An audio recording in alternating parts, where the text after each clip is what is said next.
Good morning and Merry Christmas. Last week, I talked to you about John the Baptist, but John the Baptist in his prime, covered in camel hair, eating the wild locusts and honey, preaching and baptizing in the desert. And this week, however, we find John at likely his lowest point, in prison and full of doubt. We don't have a lot of stories about John in the Bible. More or less, we just have three. We have the story of his birth, which really isn't a story about John. It's more about his parents. We have a story about him preaching at the beginning of Jesus' ministry. And then we have the story of his imprisonment and his death. But despite that very little biblical account of John's life, history really has been fascinated with John the Baptist.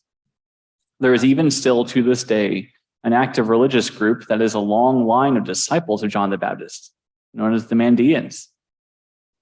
They don't worship John the Baptist, but instead they're a branch of Judaism that heavily emphasizes and practices baptism according to the teachings of John. And they even don't have a whole lot to work with besides what we have either. They have a couple of other stories that are not found in your scriptures, but it's this long tradition of people who consider themselves disciples of John the Baptist that still exists to this day. So it's no surprise that this fascination with John, that when we do hear or read a story about John, it grabs our attention in a different way, perhaps more so than some other stories. But of all the stories of John, the one I think that grabs our attention the most is the story of him doubting in prison. I mean, the camel hair and the locust and the honey, that's a guaranteed attention grabber, but there's something about the story in prison that's just so human and so relatable. And it would make sense for John to lose his hope in prison. That is, after all, what prisons are good for. They're good at destroying the humanity of people, of making them break, of losing themselves, especially ancient prisons. There wasn't really any hope of getting out of an ancient prison. There's no hope of escape or appeal or survival or release. For most, the only time they would ever step outside that prison again would be the day of their execution. So, of course, John in prison finds himself the most human and the most full of doubt and hopelessness and fear and all of those things that make us who we are. John knew that he wasn't going to get out. And more importantly, John felt like he was never going to get out. And when you feel that way, as you're facing death, with death creeping upon you, John did what any of us would do, and he started to reflect on his life, reflecting on his choices, the things he's done, the actions he made, the way that he lived his life. He played the what if game. What if I would have done this instead of this? He started to have doubt and regret as he looked back on his actions and his life. He looked back on his preaching career and wondered if it was all worth it. Eventually, all preachers do that, with or without the prison. Was it worth prison and execution? The things that he had said, the things he had done. Was his message really worth his own life? That seems like a young man's conviction, not a man who's in prison. And what if his message was based on some misplaced belief after all? Was it possible that he really was wrong about Jesus being the Messiah? Did he get his cousin wrong? Was his cousin just his cousin? And perhaps he could scrounge up the courage to die for his belief if he just knew for sure that he was right.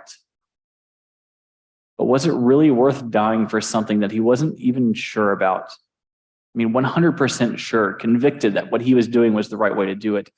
A martyr can go to their death knowing that it was worth it if they know for sure it's true. But John, in this moment in prison, he does what any of us would do, and he asks the tough question, what if I was wrong? And on, John's doubts spiraled out of control as he crept closer and closer to his own death. And I don't judge John for that. Not at all. There is no high horse to be ridden here in this story. There's no moral high ground. It is only natural for John's mind to run away from him like this in the days of his imprisonment, when he's got nothing else to do but wonder if he was wrong the whole time. It's what anyone would do. If anything, I admire John for having the courage to send his disciples to talk to Jesus about all of this. I think it takes more courage to admit that you're doubting something than it does to pretend that you're not. It certainly takes more vulnerability, and I admire him for that too. It takes a great deal of vulnerability to admit to his cousin that he was having doubts. Imagine how much worse his death would have been if Jesus confirmed John's doubts rather than dismiss them. No, you see, John will not be judged for doubting today.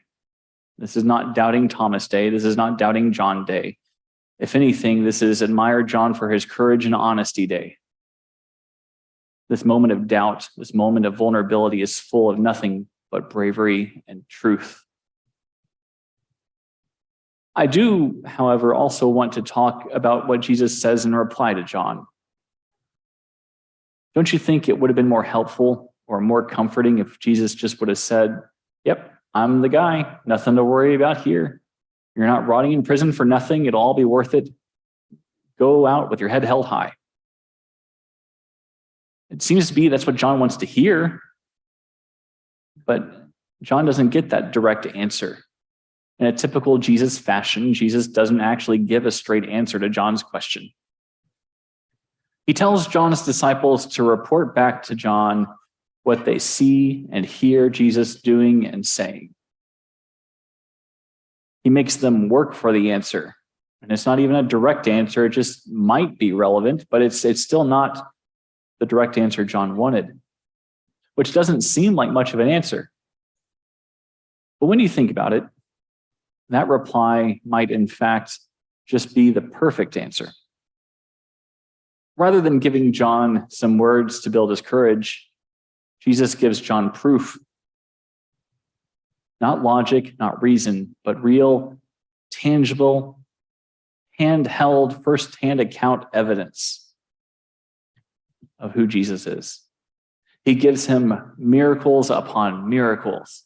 The deaf hear, the blind see, the sick are healed, and even the poor have hope and good news. Now, when we read that, that's so not tangible. But John's disciples were watching Jesus do those things while they were there. The deaf, the blind, the sick, the poor, they each had names.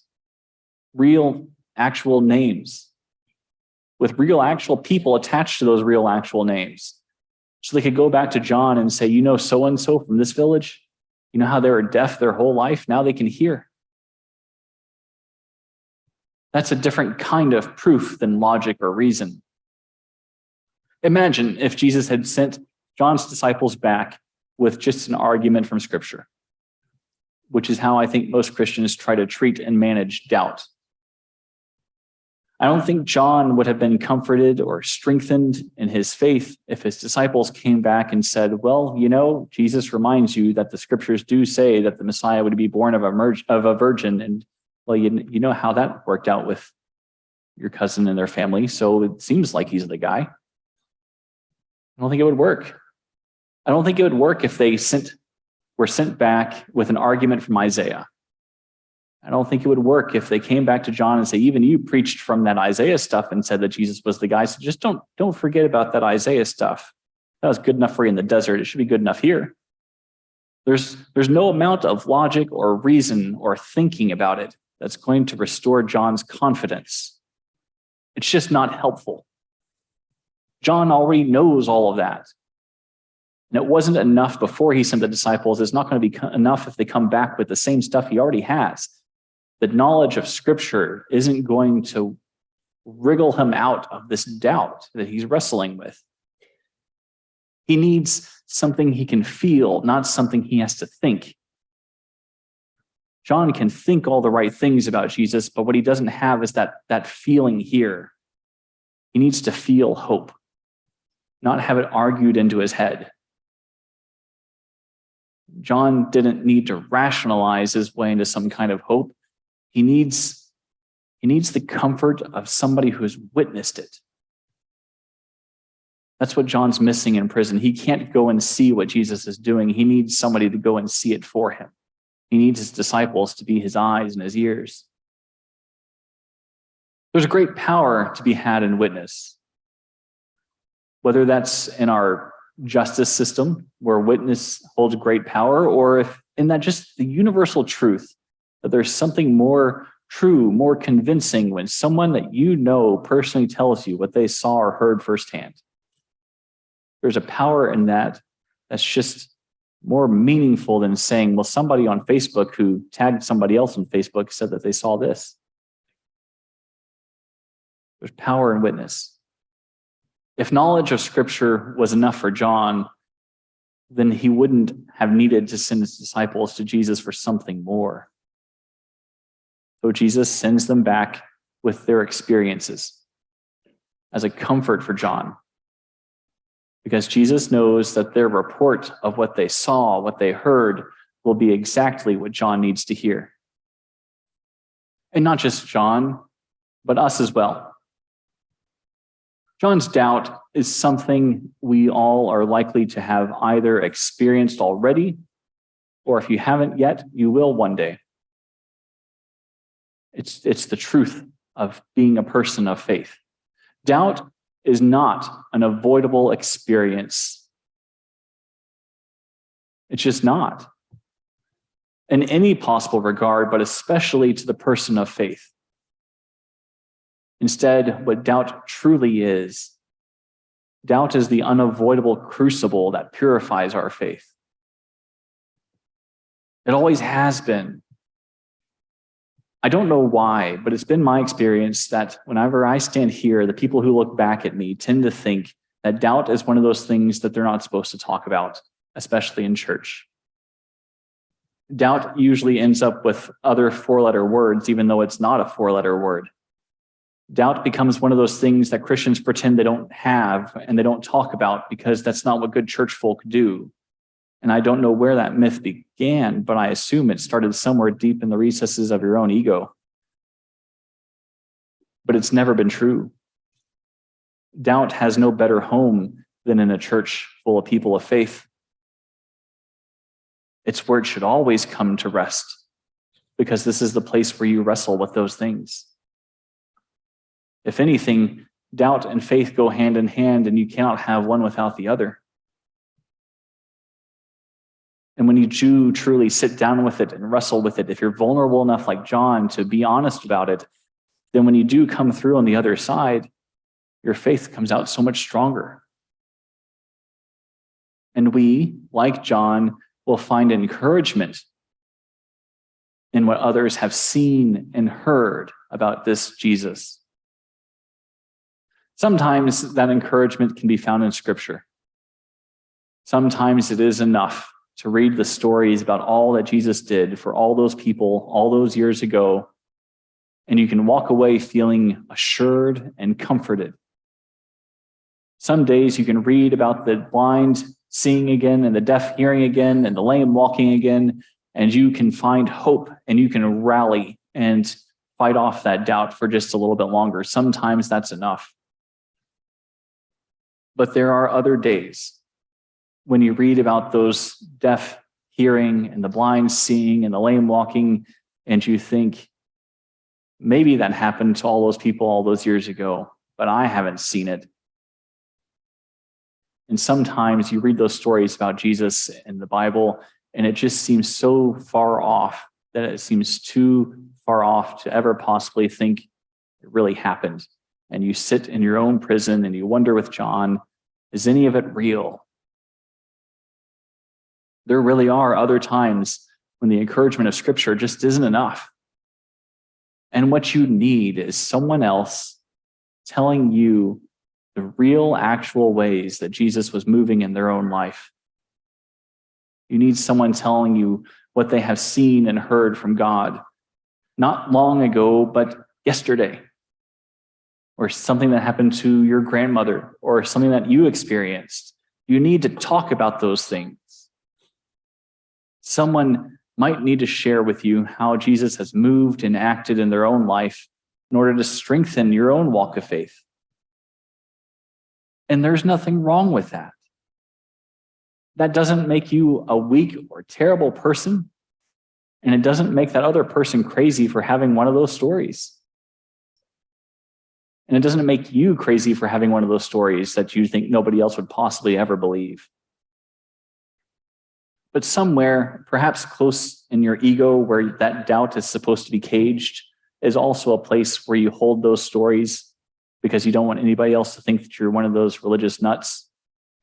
And so you don't talk about it. You compartmentalize your life in such a way that you decided that nobody else needs to hear those stories. Maybe you have a story of God moving in your own life, and you keep that to yourself because somehow sharing that with somebody else seems too vulnerable. And it seems like if you share that story with someone else, it might lose some of that special quality it has to you. I understand that. But what you need to know, what you need to hear, is that if someone is vulnerable enough to share with you their doubts, it is not only kind, it is necessary for you to be vulnerable enough with them to share your hope. And that doesn't make you crazy. It doesn't make you a nut.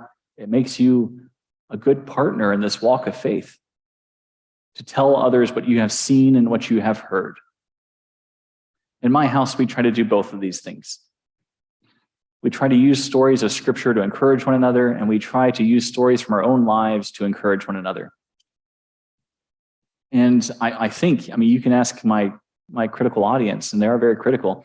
I think they will at least tell you that it usually makes a difference. It usually helps. But you have to be vulnerable. You have to be willing. So I'm going to stick my neck out on the line and make a bit of a prediction. I doubt there's a single person in this room that has not ever in their entire life experienced God do something in their life or in the life of a close loved one. I imagine, and I am willing to argue, that every single person in this room has experienced something in their life that has brought them great hope.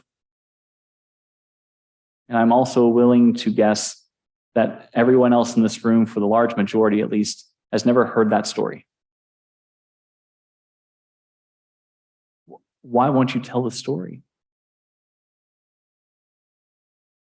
I think somewhere along the way, you heard a preacher much like me stand behind a pulpit much like this one in a church a lot like this one tell you that your responsibility as a Christian was to share the gospel story. And someone either intentionally or probably unintentionally narrowed that definition down to just the story about what Jesus did on the cross. The gospel, sharing the gospel means telling someone about just that one particular moment of Jesus on the cross and maybe the 3 days after. But that's what sharing the gospel means. I would like to rework that definition and set you loose. Gospel story is so much bigger than just that one moment. It also includes those moments in your own life when God has done something amazing. That's your gospel story worth sharing with someone else. It's no less miraculous than what happened on the cross. It's still what God has done in the world. You're still sharing the story of God with one another. But sharing the gospel doesn't mean just the cross. What people probably need to hear is not necessarily just that one story. What they probably really need to hear is from you, their trusted friend or family member, your gospel story, which might eventually include the story of the cross. You might have to back up a little ways and provide some context. I get it. But sharing the gospel means sharing your story. These poinsettias are not just here for decoration. I told you a few weeks ago when I invited you to start bringing these, that these poinsettias represent so much more than that. They represent our care for one another. Each one of these poinsettias likely comes with a story, or 5, or a dozen. Each one of these flowers represents a real person of faith who has a real story. That person might be in a prison of doubt like John, or they might be able to give you the news that you need to get out of your own prison of doubt. I don't know which one is which, but you're not going to find out unless you talk to each other. And I don't mean just the, hey, how are you, is what you doing for Christmas? I mean, if you have a friend who tells you that they're struggling, they might need to hear your story of what God has done in your life. Tell someone, anyone, what you have seen and heard God doing in your own life. Bring a poinsettia next week, because next week's your last chance before Christmas. Bring a poinsettia next week. Fill this stage with stories, with proof in a very visible, metaphoric way of the stories of what God has done in your own life. Let the world see that God is up to something. Because if you don't, if you keep those stories to yourself, then you send John's disciples back with nothing more than maybe some proof texting of Scripture, and you leave him without hope. You leave your friends without hope. You leave them to struggle with their doubt alone. And I know all of you well enough to know that none of you would do that to those you love. Christmas is about a lot of things. Pick a Christmas movie, even the Hallmark ones, and you'll find somebody telling you what the true meaning of Christmas is. This week from Matthew 11, the meaning of Christmas is sharing the joy of what Christ has done in your own life with someone else. Sharing the joy that you have on the other side of doubt with those who are still struggling with it. Sharing the joy of what it means to be a person of faith with someone who can't see the joy because their life is full of so much pain and suffering. We all collectively share a belief that Christ is not only coming again, but that when he does come back, we'll be able to say things about the deaf seeing or the deaf hearing and the blind seeing and the lame walking. We believe that the things he did all those years ago, when he comes back, he'll do it all again. And when we live in between those witnesses, it is our responsibility, no, it is our privilege to remind one another constantly of what it is that we hope for and the joy that is coming. Come to this table this morning, reignite your hope and your joy and the story of Christ. And when you go out from this place today, tell your story to one another as well. Bring joy and hope to the lives of those who are stuck in the prison of doubt. Let's stand and sing.